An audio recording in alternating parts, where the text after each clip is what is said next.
Hello friends, आज हम बात करने जा रहे हैं न्यूबॉर्न्स और छोटे बच्चों में होने वाले डेंजर साइंस की। ये वो लक्षण है जिसका कि हर उस केयर टेकर को, हर माँ बाप को, हर दादा दादी को जिनके घर में छोटे बच्चे हैं, न्यूबॉर्न्स हैं, उनको पता होना बहुत ज़रूरी है। क्योंकि ये वो लक्षण है जिसमें कि बच्चा एकदम से सीरियस हो सकता है। एक छोटे बच्चे की प्रॉब्लम क्या होती है कि वो बोल के नहीं बता सकता कि उसकी प्रॉब्लम क्या है, जबकि एक बड़ा बच्चा आपको बता सकता है कि उसके पेट में दर्द है या कान में दर्द है। तो ये लक्षण जो भी बच्चा केयर टेकर है उन्हें ही पिक करने होते हैं, क्योंकि अगर इनको आप टाइम पे रिकॉग्नाइज कर लें तो बच्चे को ईजिली ठीक किया जा सकता है। नहीं तो अगर इनको ना ध्यान दिया जाए तो बच्चा एकदम से बहुत सीरियस हो सकता है। तो वन बाय वन इन सारे लक्षण को डिस्कस करते हैं। तो पहला जो लक्षण है वो है पुअर फीडिंग। अगर एक बच्चा ठीक से दूध पी रहा था, अब उसने दूध छोड़ दिया है, बच्चा सक नहीं कर पा रहा है, बच्चा बिल्कुल भी फीड नहीं ले पा रहा है, तो ये एक बैड साइन है।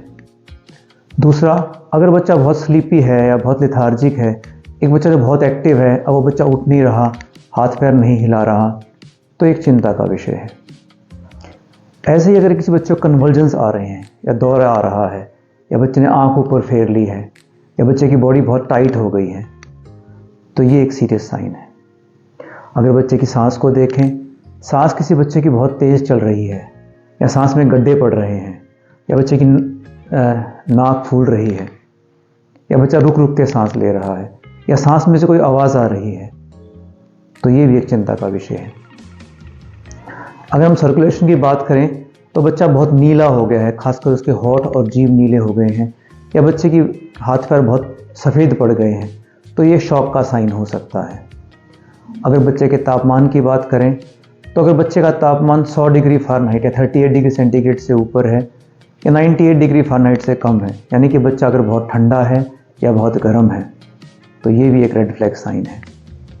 फिर अगर बच्चे की हम और पेट की बात करें तो बच्चा अगर लगातार उल्टियाँ कर रहा है, खासकर अगर इन उल्टियों में हरे रंग का कोई लिक्विड है या ब्लड है, ऐसे अगर पेट की डिस्टेंशन है, तो ये बैड साइंस में आता है बच्चे में।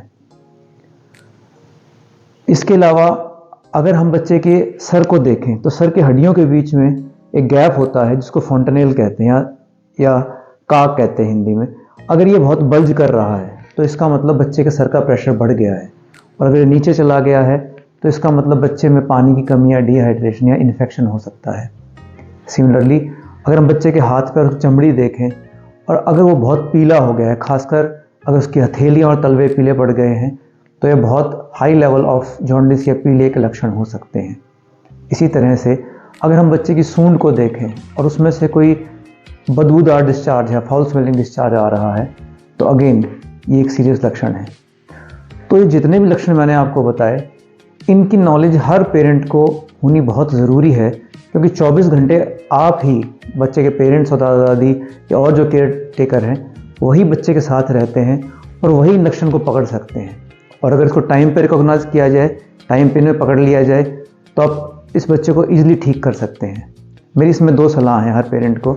नंबर 1, तो अब ऐसी कुछ दिखता है बच्चे में तो कभी भी वेट ना करें कि आज रात होगी तो सुबह डॉक्टर को दिखाएंगे, तुरंत अपने डॉक्टर को कंसल्ट करें। और सेकेंडली, कभी सेल्फ मेडिकेशन ना करें, कोई दवाई देने की कोशिश ना करें कि चलो हम दवाई दे के देख लेते हैं, अगर बच्चा ठीक नहीं होगा डॉक्टर को दिखाएंगे। तो मेरी सभी पेरेंट्स से एक गुजारिश है कि इन लक्षण का बच्चे में ध्यान रखें, ताकि टाइमली अगर बच्चे को प्रॉब्लम हो तो उसे रिकॉग्नाइज किया जा सके और उसे ट्रीट किया जा सके। Thank you so much.